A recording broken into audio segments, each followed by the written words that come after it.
안녕하세요 여러분, 리오입니다. 오늘 함께 살펴볼 물건은 2023 타경 55104번이고요. 매각기일은 12월 7일이었는데 이 사건은 취하된 사건이고요. 그럼에도 불구하고 제가 왜 이 물건을 보여드리냐면은, 여러분들 혹시 가장임차인이라고 들어보셨나요? 경매에 조금이라도 관심이 있으신 분들은 가장임차인이라는 단어를 한 번쯤은 들어보셨을 것 같은데요. 보고 있는 물건지에 임차인이 있을 수 있겠죠. 그 임차인이 대항력이 있다라고 하면은 우리가 이렇게 단어를 쓰진 않지만 진성 임차인, 진짜 임차인이다 라고 이야기를 하곤 합니다. 하지만 가장 임차인은 그에 반대되는 뜻이겠죠. 말 그대로 무상 거주하고 있을 확률이 매우 크기 때문에 우리가 가짜 임차인 혹은 가장 임차인이라고 합니다. 그러면은 제가 이 물건을 왜 가장 임차인이 예상되는 물건이라고 해서 찍었을까요? 자, 그러면 하나씩 살펴보겠습니다. 우선 등기부등본을 열어보기 전에 경매 정보지에 있는 임차인 현황과 등기 사항을 한번 살펴볼게요. 우선 기본적으로 건물 등기는 2019년 9월 19일에 신한은행 상록수 지점에서 설정한 근저당권이 말소 기준 권리입니다. 임차인 현황에 박땡빈 님이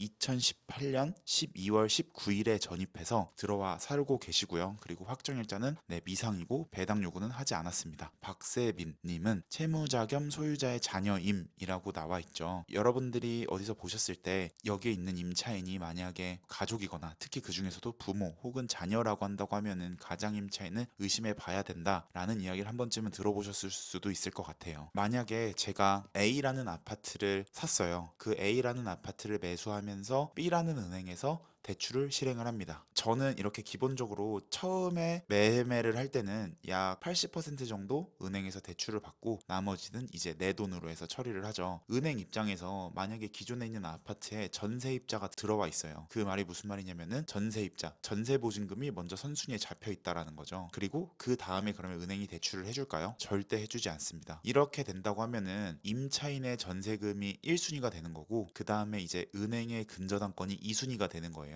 제가 여기서 지금 1순위, 2순위를 말씀을 드렸는데 이게 무슨 의미가 있을까요? 라고 하면은 전세보증금, 즉 임차인의 임차보증금이 먼저 선순위로 배당을 받아 나가는 거고, 그 다음에 이제 은행의 주택담보대출, 즉 근저당권이 후순위로 잡히게 되는 겁니다. 가장 임차인으로 예상되는 물건을 봤을 때 첫 번째로 생각하셔야 되는 거는 근저당권 소유주가 주택을 매수하면서 대출받은 첫 번째 근저당권이 1순위로 잡혀 있는지를 봐야겠죠. 근데 그 전에 만약에 전입을 해 있다라고 하면 이게 의심스럽겠죠. 등기부등본을 같이 살펴보겠습니다. 이게 우리가 보고 있는 물건지 2023 타경 55104번의 등기 사항입니다. 갑구부터 보시면은 처음에 소유자 겸 채무자였던 이땡숙 님이 2015년 11월 20일에 매매 계약을 했고요. 성포주공 3단지가 재건축이 된 거니까 이때 이제 등기 원인 매매가 발생을 했고, 2019년 9월 19일에 이제 소유권 이전 등기가 난 거예요. 우리가 이 등기를 보기 전에 좀 유념해서 살펴봐야 되는 거는, 임차인인 박땡빈 님이 전입을 언제 했죠? 2018년 12월 19일에 했습니다. 그리고 보증금은 모르는 상태고 확정일자를 받았는지도 현재 모르는 상태예요. 우리가 등기부등본으로 한번 추측을 해 보겠습니다. 갑구에는 소유권에 관한 사항이 나오고, 을구에는 우리가 소유권 이외의 권리, 이 주택을 담보로 대출을 받거나 그 소유권 이외의 권리에 대한 사항들이 모두 을구에 나와 있죠. 첫 번째로 근저당권이 맨 처음에 1순위로 잡혀 있네요. 채무자인 이땡숙 님이 이 집을 2018년 12월 11일에 이 대출이 발생을 한 거예요. 그리고 이 대출이 실행된 날짜가 2019년 9월 19일인데 여기에 2018년 12월 19일에 채무자 겸 소유자의 자녀분인 박땡빈 님이 전입을 했다고 되어 있죠. 근데 이 소유자분은 2018년 12월 11일에 근저당권을 자설을 한 거예요. 시간 차이가 약 일주일 정도 나네요. 자, 근데 봤는데 2022년 5월 3일에 또 한 번 이 채무자분께서 대출을 받으셨어요. 5억 6,500. 채권 최고의 기준으로 5억 6,500을 받았으니까 약 5억 정도 대출을 추가로 받으셨는데, 주의 깊게 봐야 되는 게 2022년 5월 3일에 실행한 페퍼저축은행에서 받은 대출이, 땡숙님이 그때 거주했던 곳은 충청남도 홍성군 금마면 충소로 1932번 길 21이에요. 이 분은 여기에 거주하실 때 페퍼저축은행에서 이 물건지, 우리가 보는 물건지를 담보로 추가 대출을 받은 거예요. 이게 가능할까요? 제가 가능한지 여쭤본 거는 2018년 12월 19일 이후로 지금 다른 분께서 여기 거주하고 계셨어요. 그러니까 다른 분이 아니라 사실 자녀분이죠. 근데 지금 또 대출을 받은 건 거예요. 일단 여기서부터 조금 이상하죠. 이 정도만 되면은 심증이었던 우리의 상황이 확증으로 바뀌는 순간이라고 봐도 사실 크게 다르진 않아요. 2019년 9월 19일에 이 물건지를 소유권 이전을 하면서 그 당시에 이제 이 물건지에는 이땡숙님과 박땡빈님이 함께 거주하고 있었던 것 같아요. 2022년 1월 20일에 소유자 겸 채무자분의 주소가 바뀌었죠. 임차인분,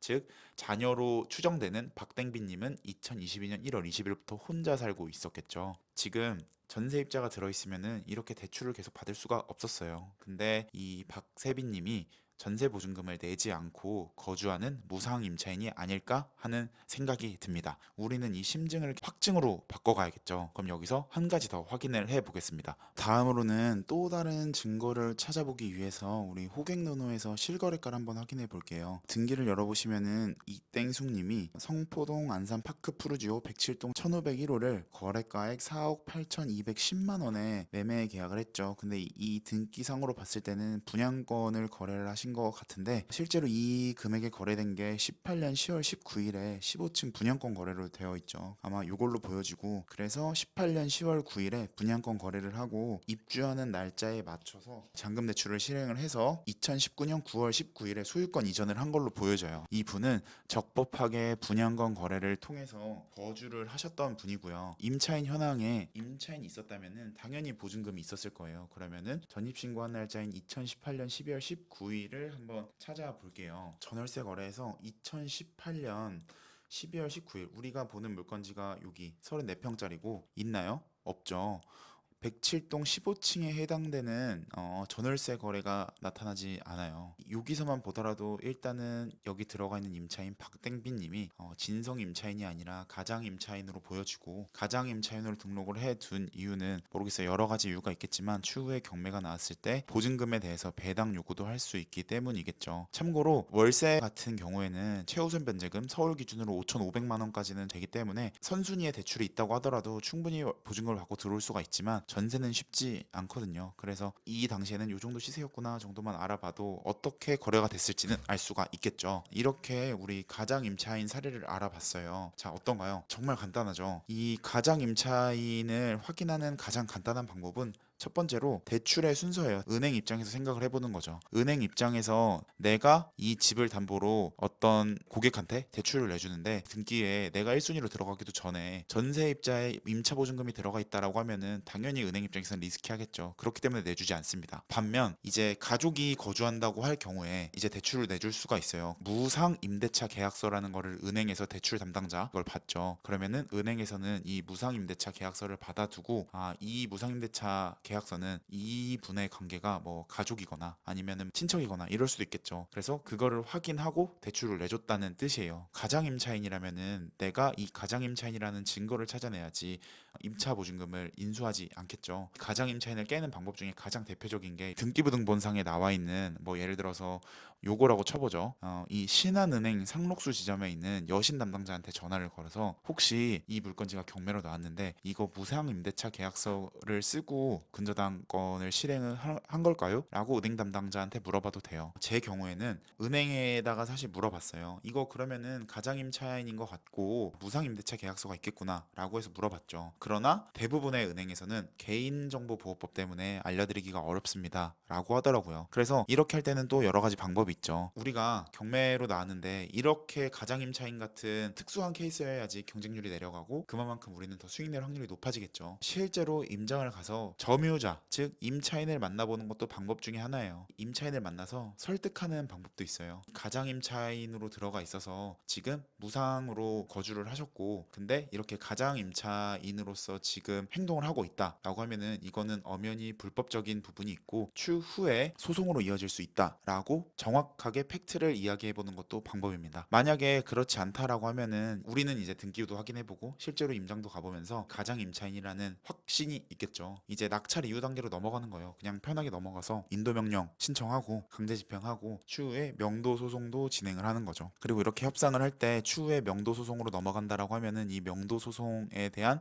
소송 비용도 전부 부담하셔야 되고 이런 부분도 충분하게 이제 고지시켜 드리면서 이 무상 임차인이다 라는 거를 우리가 협상을 통해서 밝혀내는 것도 방법 중에 하나입니다. 자, 어떠신가요? 이렇게 가장 임차인 케이스를 함께 살펴보면서 여러분들이 이제 경매를 입찰을 할 때 대항력 있는 임차인이라고 하면은 사실 특수 물건이라고 하기도 어렵죠. 근데 이 가장 임차인 같은 경우도 어떻게 보면은 일종의 공식처럼 처음에 확인해야 될 부분은 명확하거든요. 그래서 경매 물건을 검색해 보실 때 조금 더 많은 도움을 얻으셨으면 좋겠습니다. 네, 오늘도 함께 해주셔서 감사합니다.